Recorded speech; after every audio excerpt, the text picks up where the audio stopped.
Hey guys, welcome to Z's Comics Reviews. Unfortunately, we did not get our diamond order in this week due to internal issues, according to the email that I got. Very few comics this week. Yeah, we're only reviewing really 3 comics. Yeah, this week from that I was able to get in from Lunar, and then we've been wanting to do this for a while, but basically talk about how we got into comics, what storyline got us into the comics. So that's going to be at the end, but for now, we're going to go ahead and just a little bit of a twist on what we've been doing. So this one very light on the reviews, but then we're going to be talking about a little bit about us. About other things. All right, we're going to get into the lore of us. Bring you in. Exactly. All right, so starting off, we have Secret Six. All right, Secret Six #1, new Secret Six series coming out of the fallout of Absolute Power. Follows John Kent, Superman, Nia Nal, Dreamer, Superman's boyfriend. I forget his name. Get his name too. Gamora.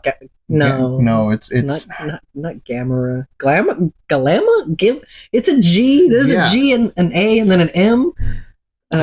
His name is, what's his actual name? I honestly can't remember. It's not John. No, it's Jay. Jay Nakamura. Jay Nakamura. Yeah, that's his name. Okay, but I forget his superhero name. And then supposedly Black Alice, Catman, and Deadshot are going to be the filling out the rest of the Secret Six. She has relations to Black Tom. No, 2 different universes. Black Alice isn't Black Alice the no wait, no, that's Mary. I mean, you could, who knows? Maybe. They could be estranged, like maybe during the crossover event some stuff happened and then got pulled back, and maybe honestly, all I know is the name. I don't know what she's about. You know what I mean? I don't really know anything about her either. This is the first comic I've ever read with her in it. Yeah, so okay. we play that HeroClix game, and she's a piece in there. That's the only thing that I know her from. But anyway, let's talk about this comic. Yes. The artwork is great. It's Steven Segovia on the artwork, and the actress that played Nia Nal in the Supergirl TV series. I believe her name is Nicole Maines. She's one of the writers for this series. Ooh, so that's pretty cool. I love it when the actors get involved with their characters. You know what I mean? I really do. And her character seems more fleshed out and more not like better written, I guess. Like it's kind of weird because Jay's character has reasons not to trust Nia Nal, aka Dreamer. Definitely like valid reasons, and everybody else is just kind of he's overreacting. In the Absolute Power series, Dreamer was directly responsible for the death of Jay's family. She was under the influence, though. That is true. She is under the influence of Waller. Yes. Bomb in the neck, and and her family's at risk too. But she was only in that position because she did not listen to people that knew better. That's classic comic 101 right there. It's classic superhero 101. I guess so. But they've all been there. But everybody just kind of sweeps it under the rug that she had a direct hand in it. You know what I mean? Some very bad things. Very bad things. Yes. You can kind of understand why John is on the side though, because he kind of in the same boat. Yeah. Kind of in the same boat. So he's like, hey, I need to believe that she's okay. I understand why he is on her side, I guess, of the argument. Yes. But I don't understand why he's not understanding Jay's side, especially since they're together kind of thing. Yeah, there's some relationship. So there's some tension in here between the 3 of them. They need to sit down. The crux of the comic comes from Waller just goes missing. Yeah. All right, she's gone, and nobody knows where she is except maybe Black Alice. And this is all in the solicitation, so this isn't even a spoiler or anything on here. So it does begin with a bit of a mystery, but everybody's kind of at each other's throats, which to me it kind of reminds me of DC's Legends of Tomorrow, the first season, where everybody's like, "I don't trust you." Okay, well, I got to work with you. I still don't trust you. And, that played out over the course of 12 episodes in the first season? I forgot how long the first season was. Yeah. So the first season of that show is not the best. Yeah. But after that, it's all gold. Maybe not gold, but it's just okay. It's fun. It's fun. But yeah, so that's the type of writing that seems to be starting this off. And it's good. Mm-hmm. Now, I'm not going to say it's great. I'm not going to say, oh my gosh, you have to read this comic. I'm going to say that if you do manage to pick up this comic, or if you have a couple extra bucks and you're looking for a decent start to a potentially good series, Secret Six #1 on sale now. I do recommend picking it up, but like I said, I'm not saying, oh my gosh, it's so great. You know what I mean? It's decent. It's decent. I gave it a 3 out of 5. I can give it the same. Nothing really stood out to me in it, but it was still nice. The best part about it is the artwork. Yeah, it was worth the read. Worth the read. But then again, Steven Segovia, just amazing artist, and so 3 out of 5. Secret Six #1 on sale right now from DC Comics. Moving on to G.I. Joe #4. Yep. G.I. Joe #4. Which did come out a few weeks ago. This one came out 2 weeks ago, I think. I think so. I think this one came out 2 weeks ago, and the reason why we're back, kind of doing a backlog on it, is because we want to keep doing the G.I. Joe ones. It's just for the past few weeks, there's been a lot. We have been reviewing like we did 2 weeks of 11 comics, and at least 8, and then 8 last week. Mm-hmm. This is what happened. All right, we reviewed too much. We touched the sun, and then the gods of shipping said no more, and that's why we only have 3 things. Our fringe caught on fire. It did. But anyway, we do want to keep up with the G.I. Joe ones because we do greatly enjoy this comic. I'm still holding out hope that I'll get to appear in it. That the photo I sent in will appear in one of these issues. They probably have like hundreds of thousands of people. Oh, they definitely do. Stuff. So it's probably going to take a while, but I'm still, You still haven't gotten your email yet? No, still haven't gotten an email. They're supposed to email letting you know, hey, your photo's going to appear in this certain issue. Be ready. Still haven't gotten it yet. So update. It is not issue 4. It's not. It is not. Okay, let's dive right into it. G.I. Joe #4 from the Energon universe.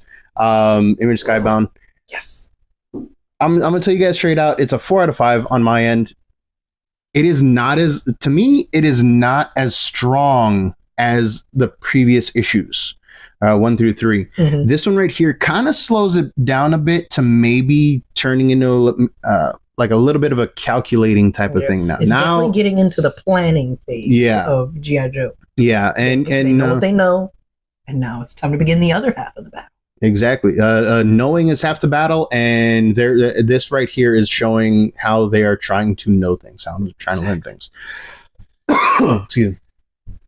The artwork still great as always. The Crimson Twins make an appearance. The page quality. I know it sounds dumb, but the page quality to me on this, it feels nice. To me, it kind of feels.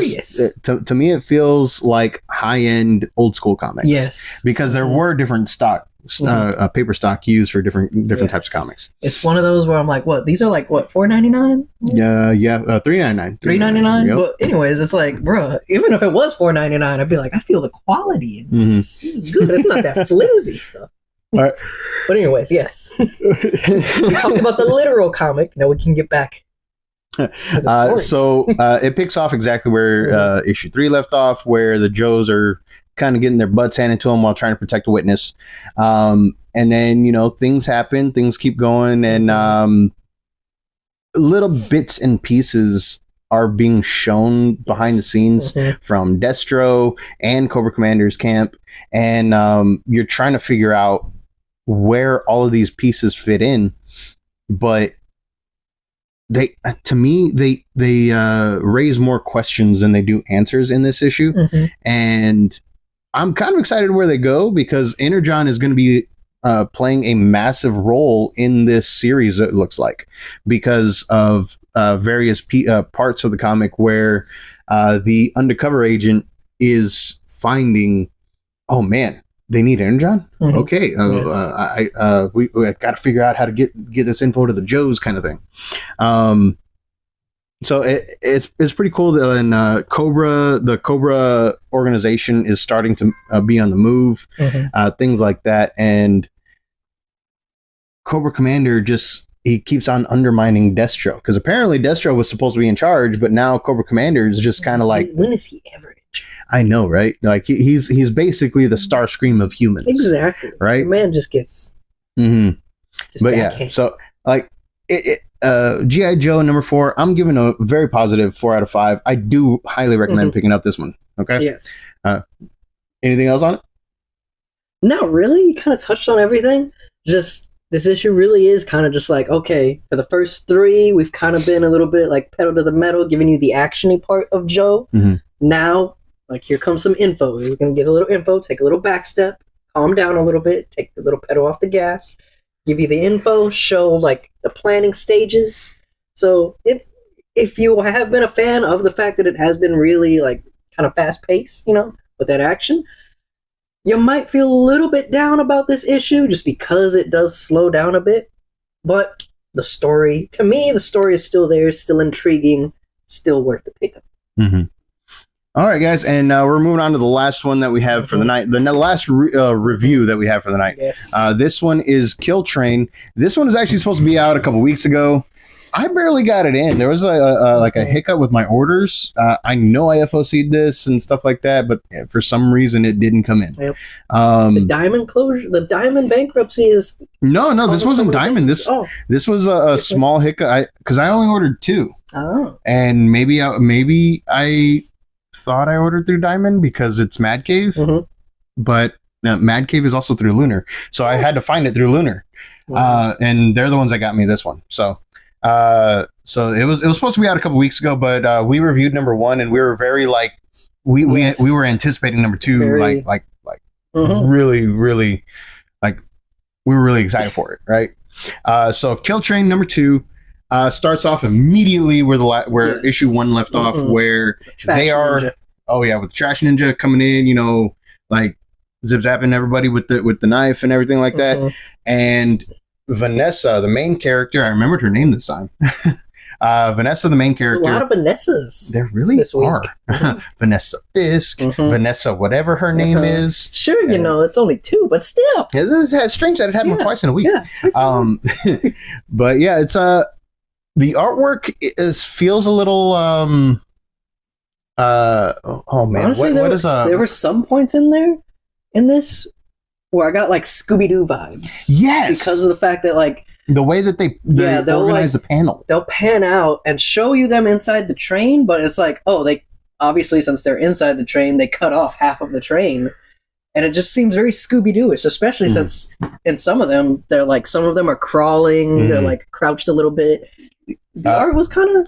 The art kind of reminded me of early Invincible. I think Ryan Otley kind of artwork. Have you I have never read Invincible. Okay. I've seen like some of the art from it.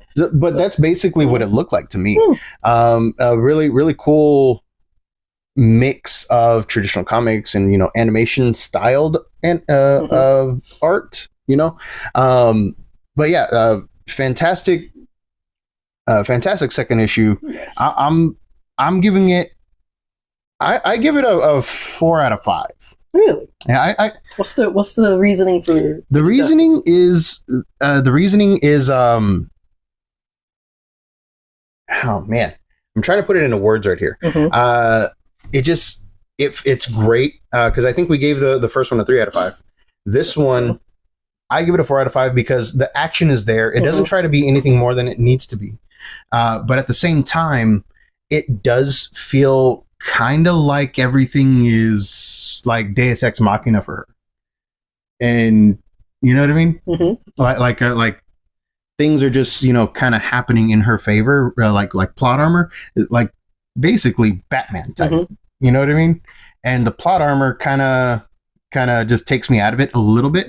You know what I mean? She like there's a piece in there where a knife gets thrown at her, and rather than get her hand or anything like that, just my knife fell, and there just happens to be a severed limb that she uses to literally kick somebody in the face with. So she used that limb and So to me, the plot armor was a little bit heavy on her, and it kind of took me a little bit out of it. Mm-hmm. That's why I give it a 4 out of 5. Okay. But I'm still excited for this comic. I still highly recommend this comic. But the action scenes in there, like, great. You know what I mean? So yeah, that's why I give it a 4 out of 5. What about you? I can stick with it. I can stick with the 4 out of 5 just because you kind of touched on it yourself too. There is a certain part in there where, like, the whole thing of this, they're laying out like the plan of how they're gonna have to get off the kill train because it was touched on the first issue too, and so it's not much of a spoiler. It's really not much of a spoiler either. Where, all right, we may have survived the person that was in our car, but we've heard rumblings that, hey, even if we make it to the end of the line, we're not gonna live. It's like basically just for show for them, like doing the kill train. Whoever happens to survive at the end gets taken out by like the army men that are posted up at the end. So they're like, hey, we're dead unless we do something. Mm-hmm. So that's their thing. And the thing that he touched on is like, okay, they're moving to the other cars. They get to a certain spot where there's like 2 people. That really does make it seem, and like when they start the fight, it is kind of like, okay, like the way my mind works is I would like to imagine whatever company, whatever government is like putting this together isn't just picking random crazy people to go in and take out these innocent civilians. They are picking people that like know some stuff, got some skills. But the particular fight that happens, the second fight that happens, is kind of like they seem to go down pretty easily. And like really an entire train full of people couldn't overpower 2 people with knives. And it's just like, okay, like but I do like the fact that you get introduced to like 5 new characters, I believe. Sort of, yeah. And like their introductions, they were funny to me. They were funny. They were pretty funny. They were. She's got a friend that like is kind of doing the intros, but even though she doesn't really, her friend, like none of them know each other. Her friend basically is making up backstories for them, and like the backstory she comes up with and the code names she comes up with for them are funny.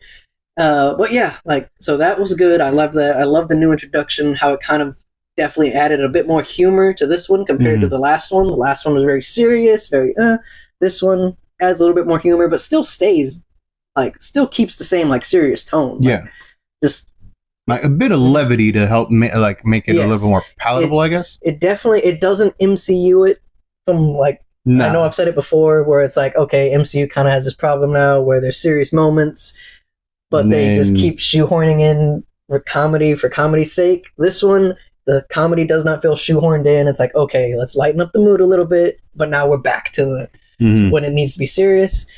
But yeah, like, and then towards the end, when she does pick up a limb, it was kind of like, okay, that's strange. Made everything. I kind of would have wanted her to have. I can't figure out how to put this in. I have a pun in my head, but I can't figure out how to work it in, and it's very upsetting. It happened earlier. That's why I was all like. That's why earlier when he was talking, I was like, "Yep, she picked up that limb," and I kind of trailed off there because I can't figure out how to work it in. It's right there, but you just can't touch it. It's just it's making it feel like everything for this joke is not going to be all right.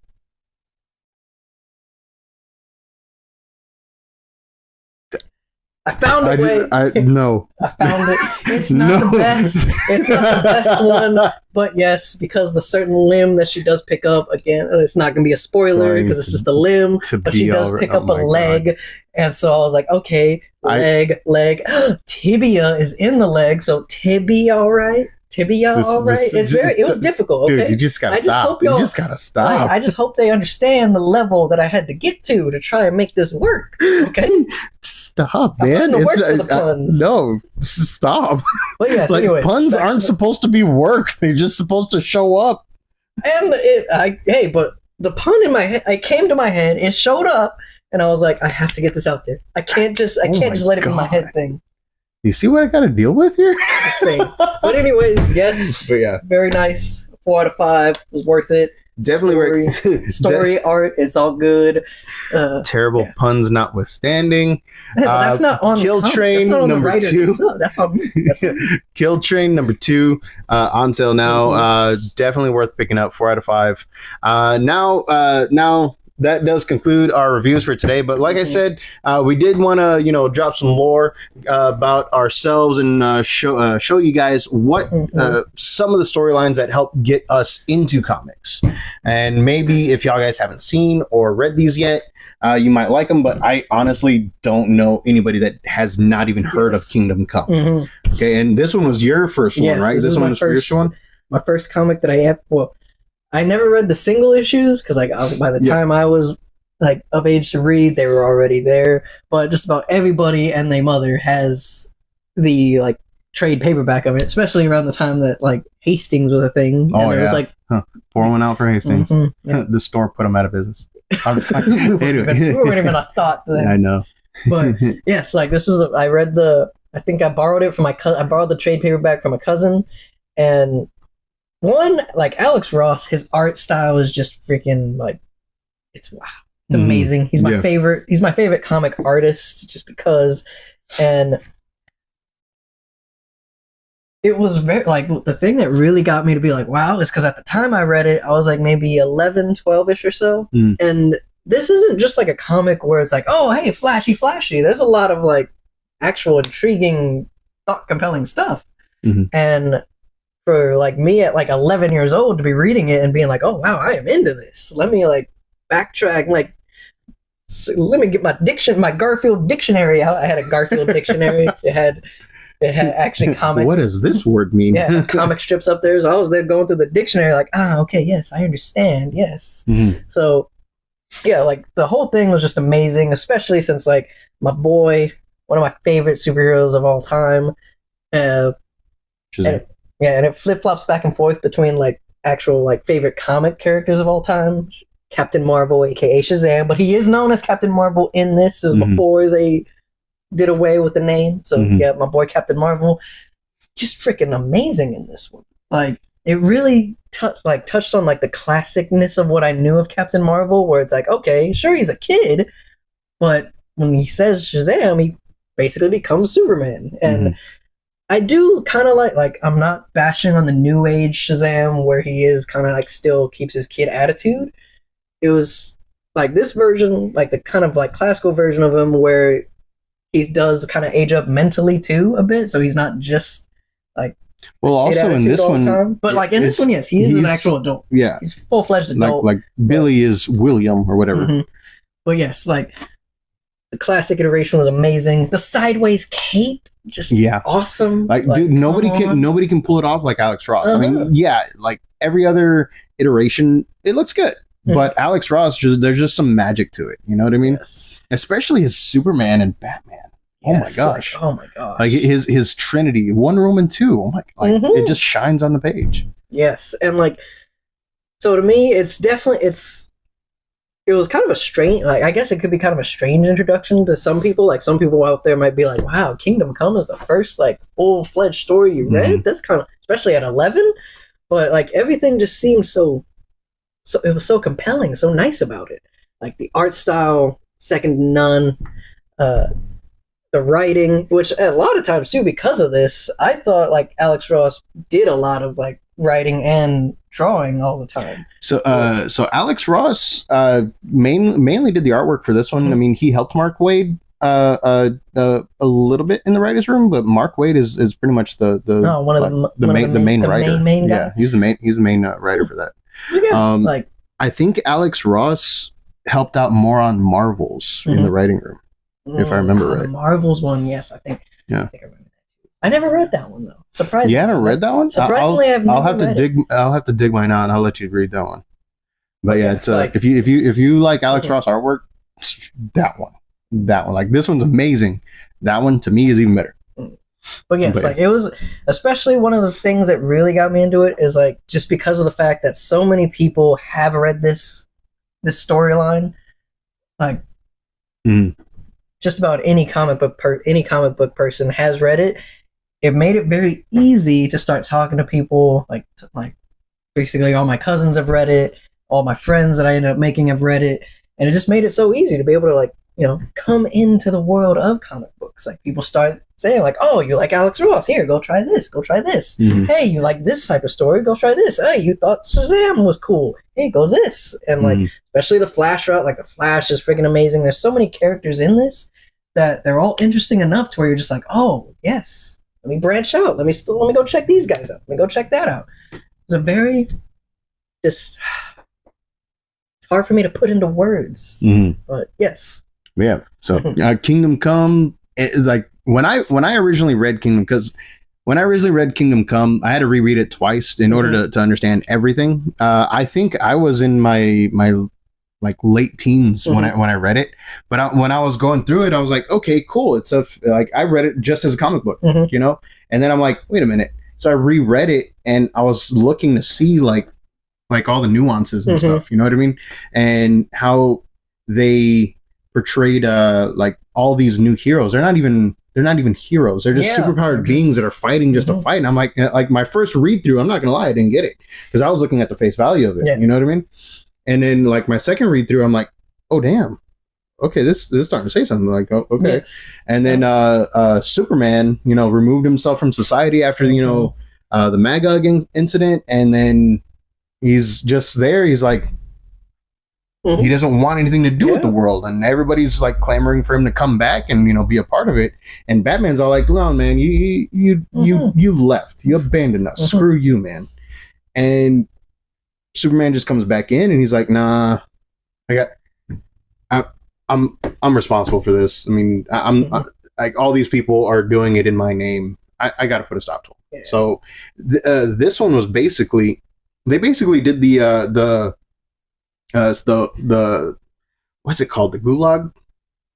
The prison, right? Gulag, concentration camp. Yeah, they basically, you know, created a big ass jail for all these superpowered beings because Superman said, look, man, y'all guys are going too crazy and we got to stop you. Like, honestly, especially because of like the end fight there, a lot, like, it kind of put the idea of me, it kind of put like, hey, this kind of similar, the end fight at least, kind of similar to the like Marvel Civil War-ness. Yeah, so actually, that was my first real storyline to read, and you know, we're going to talk about that in a little bit. But yeah, but yes, and like same as he said, even though I said I was breaking out the dictionary my first read, still, you know, I'm 11 years old. I have read this multiple times, and yeah, like my second read through, I came back when I was like, you know, 15-ish or so, you know, where you understand more. But yes, like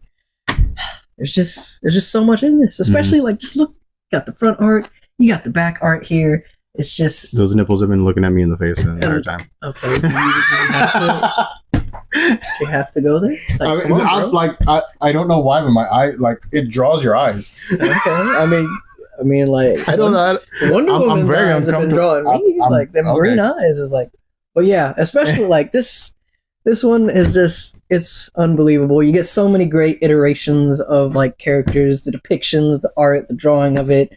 It's a classic for a reason, you know. Like, but yeah, so that was yours. Yeah, that was mine. That was yours. Now we can go my first. You even did a college project on. I actually did. It wasn't even. It was just a paper, basically how the SHRA, the Superhuman Registration Act, was you know, an allegory for the Patriot Act at the time, things like that. I actually got a pretty good grade on it. Because I had to print out I had to attach some reference points to it. So basically I just had to scan my comics and put them in my project folder. Anyway, Civil War, I didn't get to read it as a trade paperback when I first got into comics because I got into comics during the event, right after issue 2 came out. And our cousin, Marcus, he is the one that he let me borrow issue 1. And I was like, damn, all right, the artwork is great. And then the comic itself is just really, really good. Like the writing is good. If you haven't read Civil War yet, I highly recommend you picking it up. It basically starts off with amateur superheroes trying to catch these D-listers and then the D-listers are basically armed to the teeth with A-list weaponry kind of thing. And it ends up this huge debacle where an entire, like, basically half a town, including a school, is destroyed. And it has, you know, the government in here clamoring for accountability, training, all this stuff. And Iron Man basically does what he did in the show, in the movie, where he's like, yeah, we kind of should have some oversight and things like that. And, you know, Superhuman Registration Act gets ratified, and then all the heroes are split down the middle. You got Captain America fighting for freedom, Iron Man fighting for accountability, and quite honestly, they're both right about certain things, but they do portray Iron Man in the negative light. You know what I mean? In trying to enforce this, you know, law and everything, the Avengers that are the heroes that are with Iron Man are actually kind of conscripted into a SHIELD or the U.S. military, right? And so it's kind of like it spoke to me on like this, man, just because they got powers, it means that they have to do this kind of thing. So it was really messed up in my mind. And then the ones that go too far are the registration side, where they literally clone a Thor, and he goes crazy and he kills somebody. And they start, you know, basically Guantanamoing superheroes in a interdimensional space that negatively affects the mind. And they know this to be true. They know that that if you inhabit this plane long enough, you will go insane. And they just kind of just like, okay, well then we're just going to stash all our superpowered people here. All our friends are just going to be like hanging out in here. And it was just like, man, what the hell is going on in here? And I had not read many comics before this. I mean, I had picked up a few here and there, but this is what, like, this one right here is what got me into it. You know what I mean? Like, I read Spider-Man comics, yes, especially the J. Michael Straczynski run. But this one right here kept me in comics. Like, I had so many of the spin-offs. I had so many of the tie-ins all over the place, Frontline. And from there, I got pieces of almost all of the Marvel comics at the time that were tying into this. And it just you know, started a snowball, down man. The rabbit hole. I went down the rabbit hole, and I still haven't come back up. Like, at first, I was only getting Civil War tie-ins. I was only getting Marvel. And then I'm like, I want to try Batman. I didn't really care for Batman. Then I tried Nightwing. I was like, I don't really care for Nightwing. Okay, that's for a while. For a while, I was like, huh, what else am I gonna try here? And then, you know, I got into some indie stuff, some Image stuff, the IDW stuff with Transformers, things like that. So I was like, it's kind of all over the place, trying to figure out my niche aside from Marvel. And, you know, it's just, you gotta figure out what you like. You know what I mean? And then on a later video, we're gonna talk about, you know, how do you collect? Not how do you buy comics, but how do you collect? So we're gonna be. I'm still trying to get a little script or like cage down on that, so we can talk about that like in bullet points or whatnot. But this right here just started me on that path. You know what I mean? And, you know, you can spend money on all kinds of random stuff. You can throw it away, whatever. But to me, like, stories are good. You know what I mean? As long as it's a good story, I don't mind. You know what I mean? I'll toss money at a good story. Like this one right here, fantastic story. Yes. I highly recommend. If you have not actually read the Civil War comics, definitely pick them up. It is the reason why, even though I do like the movie. The movie was good. It just I don't believe it was worthy of the Civil War subtitle. It was not. Just because, like, sure, the big aspect of it, all right, we're splitting the team down the middle or whatnot, but, like, this issue, like, this series, what it does so well is the fact that, like, okay, yes, people get split, not just friends, but, like, straight up, like, family members. Yeah, the Fantastic Four. Fantastic Four, I think it was, like, what, Sue and Johnny went one way, and Ben and Mr. Fantastic went the other? Sue and Johnny, after the Thor thing, they just straight up said no. And they went to Cap's side after Thor went crazy and killed Bill. Mr. Fantastic had been helping Iron Man build the prison. The Thing, even before any of this, he's like, no, you guys are wanting me to fight our friends, people that went to my wedding, people that went to your wedding. I'm not going to fight them. So the Thing went to Paris. Like he straight up like just left the country, and he's like, y'all guys do what you're doing. I'm going to go over here and eat some crepes. And you know that I understand like how they wrote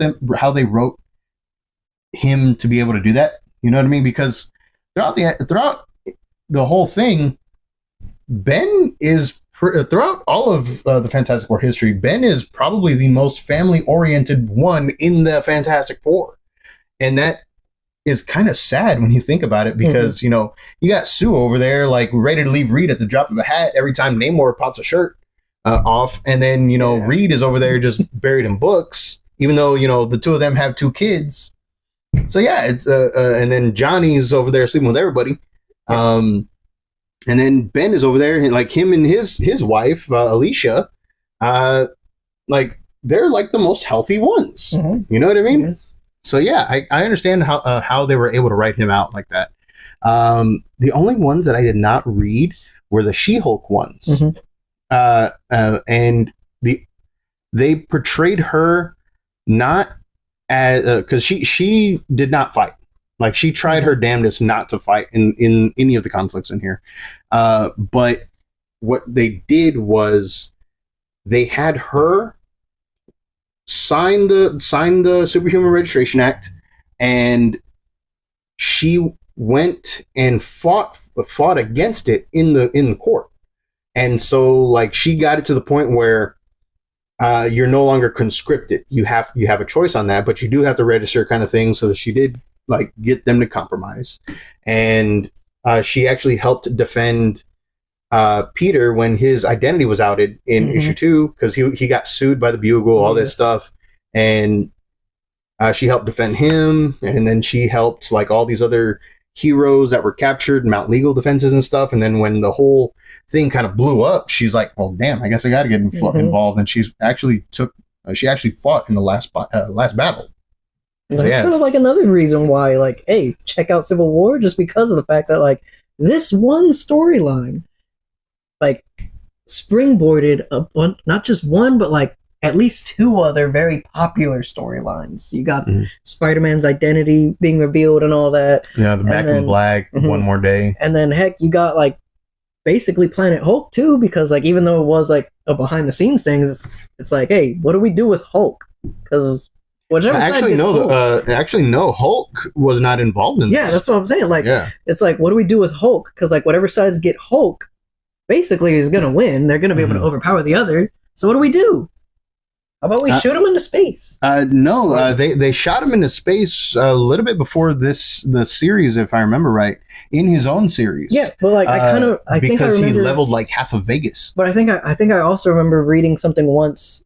But this was like long ago in the early internet days, where someone was saying, like, in an interview with Stan Lee, it was kind of like they had the idea of like, all right, Civil War is coming, we got the idea of it, so he was already kind of thinking like, okay, what do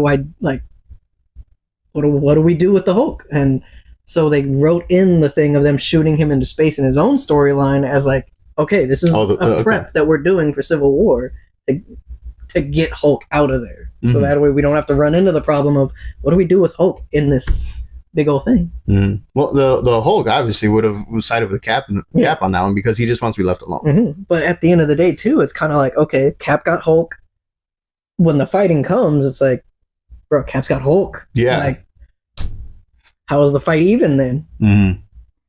But yeah, it's so like this one had a direct causality for all of the, like, a bunch of different for like years to come. Yeah, actually, like Secret Invasion was because of this. Secret Invasion was because of this. I'm sorry, excuse me. The Initiative label was like spun directly out of this. A bunch of comics spawned because of this. Things like that. It's pretty crazy.